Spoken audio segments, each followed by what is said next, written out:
په همدې تړاو جوړ شو مراسمو کې د علماو شورا مرستیال د علم د ارزښت ترڅنګ نوي رئیس ته په چارو کې د بریالیتوب دعا وکړه او دیني جامعه او تخصصات یې د یو ټولنې ستره اړتیا په ګوته کړه او د اسلامي امارت د مسؤلین له دې پیرزوین څخه یې مننه وکړه چې دغه جامعه یې هلمند ولایت کې پرانیستې ده. چې نن دغه د تخصصاتو جامعات جوړې شوي دي دا د علمي تشریح هغه اصلي خلاصه او حاصل و طالب العلمانو ته په لاس ورکوي نو الله رب العزت وکړي چې څونه یې لیاقت دی، څونه یې نوم دی، څونه یې حیثیت دی عند الله او عند الناس، څونه چې سبا یو سړی جامعې ته په دې نامه راسي څونه حیثیت پیدا کوي چې نو موږ تر استاد او شاګرد او امیر او مامور په دغه ونه اهتمام اعزاز باندې قدرداني وکړو. د امام محمد رحمت الله علیه دینی جامعه د تخصصاتو رئیس دینی او عصري زده کړې د هیواد د آبادۍ او ترقۍ لپاره مهمه وبللې او همداراز د دغې جامعې د کړنو مخې د غونډې ګډونوالو سره شریک کړې. د دینی جامعاتو د ایجاد لپاره زمینه برابرول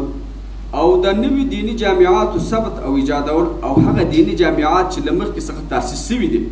او فعالیت کې ثبتول او همدارقم هغه فاضلانو ته چې په نوموړو جامعاتو کې زده کړې کړي وي اسناد او مدارک چمتو کړي چې نوموړې دنده د لوړو زده کړو وزارت له یو مهمو اړتیاوو څخه ګڼل کیږي.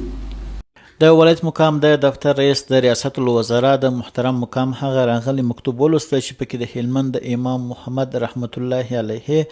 دینی جامعې لپاره الحاج مفتی عبدالستار محسن صاحب د رئیس او شیخ الحدیث الحاج مولوي سید محمد سعید ذاکري صاحب د علمي مرستیال په توګه ټاکل شوي وو.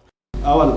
د هلمند د امام محمد رحمت الله علیه دینی جامعې د رئیس په توګه د عبدالستار المحسن تبدیلی. دوهم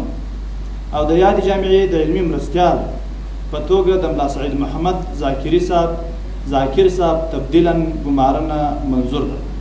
الحاج ملا محمد حسن اخوند د افغانستان د اسلامي امارت ریاست الوزرا. د ولایت مقام د دفتر رئیس تخصصات او جامعات د یوې ټولنې لپاره ډیر اغیزمن په ګوته کړه او له ټول هیوادوالو غوښتنه وکړه چې د پردوی استخباراتي کړیو په خبرو تیر ونه وځي.